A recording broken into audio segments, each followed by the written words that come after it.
Irmãos, vamos abrir nossas Bíblias no livro de Daniel, capítulo 10. Profeta Daniel, capítulo 10.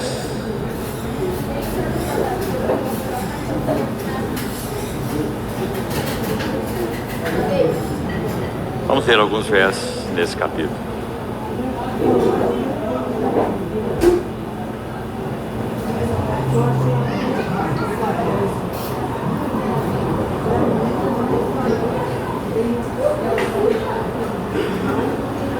No terceiro ano de Ciro, rei da Pérsia, foi revelada uma palavra a Daniel, cujo nome se chama Beltesazar.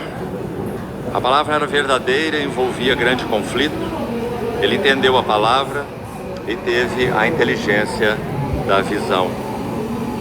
Naqueles dias, eu, Daniel, pranteei durante 3 semanas.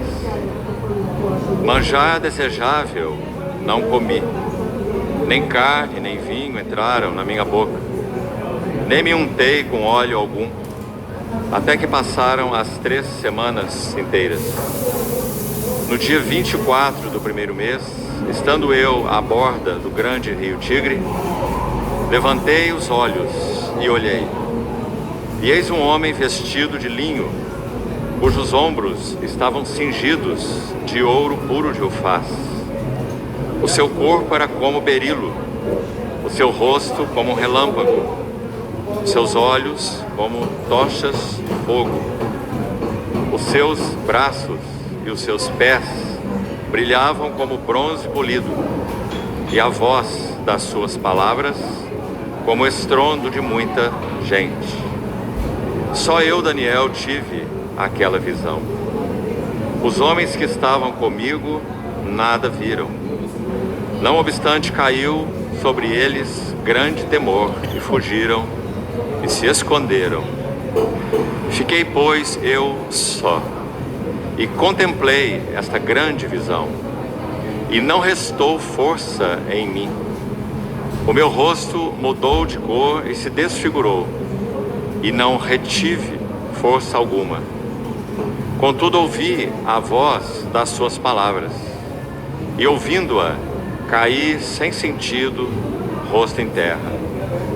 Eis que certa mão me tocou, sacudiu-me e me pôs sobre os meus joelhos e as palmas das minhas mãos. Ele me disse: Daniel, homem muito amado, está atento às palavras que te vou dizer e levanta-te sobre os seus pés, porque eis que te sou enviado. Ao falar ele comigo esta palavra, eu me pus em pé, tremendo. Então me disse: não temas, Daniel, porque desde o primeiro dia em que aplicaste o coração a compreender e a humilhar-te perante o teu Deus, foram ouvidas as tuas palavras, e por causa das tuas palavras é que eu vim.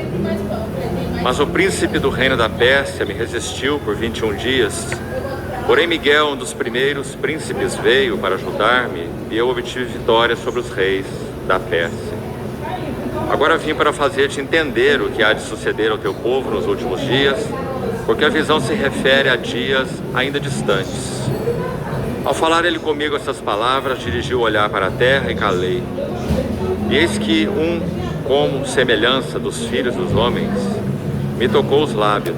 Então passei a falar e disse àquele que estava diante de mim: meu Senhor, por causa da visão me sobrevieram dores, e não me ficou força alguma. Como, pois, pode o servo do meu Senhor falar com meu Senhor? Porque quanto a mim, não me resta já força alguma, nem fôlego ficou em mim. Então me tornou a tocar aquele semelhante a um homem, e me fortaleceu, e disse: não temas, homem muito amado, paz seja contigo, sê forte, sê forte. Ao falar ele comigo, fiquei fortalecido e disse: fala, meu Senhor, pois me fortaleceste. Vamos orar.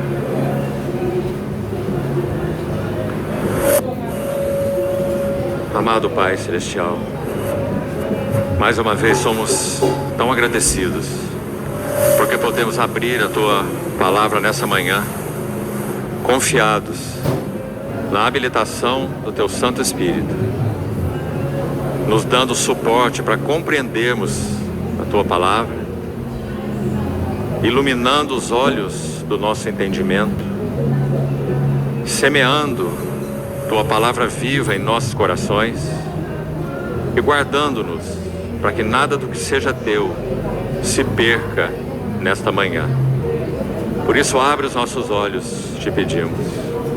Fala aos nossos corações, tanto individualmente como também coletivamente. Assim nós oramos confiados e expectantes na pessoa gloriosa do Teu amado Filho. Amém. Meus irmãos, hoje nós estaremos dando esse quarto passo nesse tema a respeito da edificação da casa de Deus, que tem sido o nosso cargo desde o início.